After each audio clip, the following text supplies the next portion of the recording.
చేత సన్మానం పాపడిన వారిలో ఒకరి 9 మందిలో ఒకరు రత్నాల్లో ఒక రత్న సార్ మీ స్పందన వాళ్ళు చెప్పుకుని మారిటేజ్ మనం చేసుకుంటాం వాళ్ళే చెప్పుకోవాలి సార్. ఇప్పుడు సిగరెట్ పెట్టె మీద రాసి ఉంటుంది నేను తాగితే చచ్చిపోతారని మనం అంతకన్నా అధ్వానం. అందరికీ నమస్కారం. పుస్తక ప్రదర్శన 38వ సంవత్సరాలకి అమ్మ ఎవరైనా వచ్చినారా? సో గొప్ప విషయం ఇది. ప్రభుత్వం ఒక కమిటీని ఏర్పాటు చేసి యాకోబు నేతృత్వంలో వాళ్ళ ప్రియతమ రేవంత్ రెడ్డి గారు ఈ ప్రభుత్వం చాలా గొప్పగా ఏర్పాటు చేస్తుంది. 38 సంవత్సరాలుగా జరుగుతుంది. 38 ఈసారి అకస్మాత్తుగా చనిపోయినటువంటి మాయమైనటువంటి మహాకవి అందశ్రీ ప్రాంగణంగా దీన్ని ఏర్పాటు చేసినందుకు ముందుగా నేను వారిని అభినందించుకుంటున్నాను. అలాగే అంతకుముందు జస్ట్ జూన్లోనే అమ్మఒడితో పాటు మనిషికి ఒక ₹1 నగదు చెక్, తర్వాత 300 గజాల బేసు ఫ్యూచర్ సెక్యూరిటీ ఇచ్చిన రేవంత్ రెడ్డి గారికి నేను చూసినంత వరకు ఏ ముఖ్యమంత్రికి కవుల పట్ల ఇంత గొప్ప ఆదరణ, వాత్సల్యం, ప్రేమ ఉన్నటువంటి ముఖ్యమంత్రి చూడండి. అలాగే అల్లసాని పెద్దన యొక్క పల్లకి రేవంత్ రెడ్డి గారు మొన్న అందశ్రీ పాడేమోయని ఎట్లా అనిపించిందంటే, అల్లసాని పెద్దన యొక్క పల్లకి మోసిండు కృష్ణదేవరాయలు, కానీ అందశ్రీ పాడే మోసిన వాడు రేవంత్ రెడ్డి. మామూలు విషయం కాదు అది. కలకాలం భూమి ఉన్నంత కాలం మర్చిపోలేనటువంటి దృశ్యం, ప్రధానందపడ్డటువంటి విషయం. ఒక మహాకవి ఆ సన్నివేశం, ఆ తుది వీడ్కోలు ఒక ముఖ్యమంత్రి, సాక్షాత్ ముఖ్యమంత్రి చేసినట్టే ఎంత గొప్ప విషయం.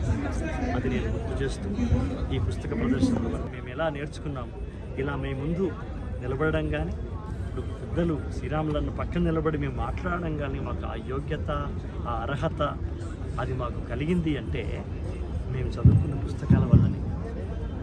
మిగతా వాళ్ళకి మనకు ఉన్నటువంటి తేడా ఏంటంటే, పుస్తకం చదవగలగడం మనిషి యొక్క గొప్ప అవకాశం. అంటే కాళ్ళున్న ప్రతివాడు నడవగలడు, కానీ చేతులున్న ప్రతివాడు రాయలేడు.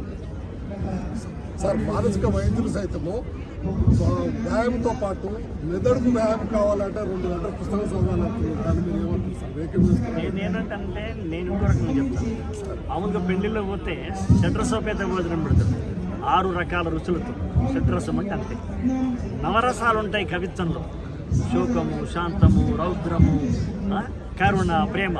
నవరసోపేతమైన భోజనం మెదడుకు పెట్టే, మెదడు ఆకలిని తీర్చేది నవరసోపేత భోజన పళ్ళె మీద ఉంటే అది పుస్తకం. వీసా లేకుండా విశ్వదర్శనం చేయించే పుష్పక విమానం పుస్తకం. మనం ఇక్కడ నిలబడ్డాం. ఎప్పుడో 500 ఏళ్ల కింద మనిషి చేత కూడా మనం సెకండ్ తీసుకోవచ్చు. వాళ్ళ దగ్గర రాబోతున్నటువంటి ఫ్యూచర్ షాప్ లాంటి పుస్తకాలు ఎన్నో ఉంటాయి. అటు వాళ్ళతో ఇటు వీళ్ళతో కూడా కరచాలనం చేయించడం ఒక మహోన్నతమైనటువంటి మంత్ర పేఠిక పుస్తకం. ఆ పుస్తకాన్ని గౌరవించాలి, పుస్తకాన్ని పిల్లలకు నేర్పించండి, పుస్తకాన్ని చదివించండి. ప్రతిరోజు తల్లిదండ్రులు ఒక 10 నిమిషాలు పుస్తకం చదివించండి. మా అమ్మ నా చేతన చిన్నప్పుడు పుస్తకాలు చదివించకపోతే నా పాట లేదు, నేను లేదు, అసలు ఇక్కడ ఈ కార్యక్రమాన్ని నేను రాను. అది మా అమ్మ ఇచ్చిన వరం, మా నాన్న ఇచ్చిన వరం కాదు సార్, ప్రకృతి ఇచ్చిన వరం అనుకుంటున్నాను. లేదు, నేను మా అమ్మ నాన్న ఇచ్చిన వరంగానే. చిన్నప్పుడు మామూలుగా 38వ మంచి డెవలప్మెంట్ చేయాలని ప్రోత్సహిస్తున్నాం. ఈ సంవత్సరం ఏంటంటే 3 కోట్లు బుక్ ఫెయిర్ డెవలప్మెంట్ కోసం తెలంగాణ ప్రభుత్వం శాంక్షన్ చేసిందని మన జూపల్లి కృష్ణనాథ్ సార్ చేసినప్పుడు చెప్పారు. సో ఈ 3 కోట్లు అనేది పుస్తక ప్రదర్శన ఎవ్రీ ఇయర్ మనం చెప్తుంది. ఆ డెవలప్మెంట్ ఎలా ఉంటే బాగుంటుందని మీరు అనుకుంటున్నారు? మామూలుగా ఇప్పుడు వస్తున్న జనాలను కనుక్కుంటే ఏంటంటే, పుస్తకాలలో నాణ్యమైన తగ్గింది బాగా. నాణ్యమైన పుస్తకాలు, గొప్ప గొప్ప కవుల యొక్క రచనలు అనేవి పుస్తక ప్రదర్శనలో ఉంటే జనాలు కూడా మరింత ఆదరిస్తారని నేను ఈ మాటను పుస్తకం నాణ్యత తగ్గల, పుస్తకం నాణ్యత పెరిగింది.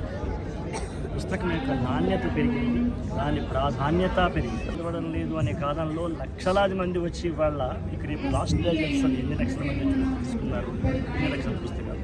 కాలపత్రాల నుంచి ఇక్కడ దానికి వచ్చింది. బుక్ కల్చర్ ఉంది, వాళ్ళు బుక్ కల్చర్ లేదు. ఆ బుక్ కల్చర్ తీసుకురావడానికి లుక్ కల్చర్ నుంచి ఇటువైపు మళ్లించడానికి చేస్తున్న ఒక గొప్ప ప్రయత్నం, గొప్ప యజ్ఞం, పుస్తక యజ్ఞం ఇది. అది ఈనాటి నిర్వహణ కమిటీ అహోపు నేతృత్వం ఉండొచ్చు, అది ముఖ్యమంత్రి గారి యొక్క నేతృత్వంలో ఏర్పాటు కావచ్చు, ఎంతైనా కావచ్చు. కానీ డెవలప్మెంట్ అనేది సదా జరుగుతూ ఉండాలి. పోయినసారి కంటే ఈసారి ఇంకా బాగుంటుంది, ఈసారి కంటే వచ్చేది బాగుంటుంది. అట్లాగే గతకాలం కంటే రాబోయే కాలం బాగుంటుంది. అది మనం ఎప్పుడు ఆ నమ్మకం, ఆశతో. కాబట్టి పుస్తకాల నాణ్యత తగ్గలేదు, చాలా పెరిగింది. ఇలాంటి ప్రదర్శనల వల్ల కవులు కళాకారులు అంటే వాళ్ళకి ఏమైనా ప్రోత్సాహం ఏ విధంగా ఉంటుందని ఇప్పుడు నేను పుస్తకాల వల్లనే నాకు ఇప్పుడు గౌరవం దొరికింది కదా. రేపు ఈ పుస్తకాల వల్లనే ఇవాళ ఉన్నటువంటి కవులు రేపు పెద్దగా అవుతారు, ఇంకా పెద్దగా అవుతారు. విన్నారా? వాళ్ళకి చాలా వాళ్ళ ప్రోత్సాహం ఉంటుంది కదా, వాళ్ళ సోపానం. మామూలుగా టెక్నాలజీ అనేది బాగా డెవలప్ అయ్యింది. దానితో ఈ మధ్య ఆర్టిఫిషియల్ ఇంటెలిజెన్స్ వచ్చింది. ఇప్పుడు యంగ్స్టర్స్ ఈ తరం వాళ్ళు బుక్స్ చదవడానికి ఎక్కువ ఇంట్రెస్ట్ చూపించట్లేదు. మామూలుగా బయట రాకొచ్చింది. ఇక్కడ చూస్తుంటే మాత్రం ఎవ్రీ ఇయర్ ఇక్కడ బుక్ ఫేర్ దగ్గర ఎవ్రీ ఇయర్ చూస్తుంటే యంగ్స్టర్స్ చిన్న పిల్లలతో సహా పెద్దవాళ్ళ వరకు కూడా వస్తున్నారు. ఈ జనరేషన్ చదువుకుంటున్నారు, తీసుకుంటున్నారు, చాలా ఉంది. ఈ యంగ్స్టర్స్కి మీరు ఇచ్చే సందేశం ఏంటి బుక్స్ పట్ల? మీరు చూస్తున్న లుక్ కల్చర్లో, మీరు చూస్తున్న సెల్లో, మీరు చూస్తున్న ట్యాబ్లెట్లో కూడా పుస్తకాలు ఉంటాయి. లేదు, పుస్తకాలు మీరు చదవలేరు. మీరు ఒక యాప్ ఉంటుంది, చదువు అనే ఒక యాప్ ఉంటుంది, అది నొక్కితే మీరు చదవకండి. జస్ట్ మీరు చెవుల్లో పెట్టుకొని వెళ్ళిపోండి. మీరు మామూలు పాటలు, సినిమా పాటలు వినుకుంటూ మీరు ఎట్లయితే స్వారీ చేస్తారో, కారులో వెళ్తారు, బస్సులో వెళ్తారు, చదువు అనేటువంటి యాప్ నొక్కితే మీకు నచ్చిన పుస్తకం చదివి వినిపిస్తుంది. అది సార్ కొత్త రచయితలకు మీరు ఇచ్చే సందేశం? సాహిత్యాన్ని, సమాజాన్ని లోతుగా అధ్యయనం చేయాలి. అలా లేనివాడు, అలా చదవలేనివాడు రాయడు. రాసిన కలకాలం కొనసాగాలంటే, రాయాలంటే పుస్తకాన్ని చదవాలి, సమాజంలో ఉన్న మస్తకాలని కూడా చదవాలి. అప్పుడే క్షణం క్షణం రాణిస్తాడు, దినం అభివృద్ధి చెందుతాడు. జై హో. Thank you.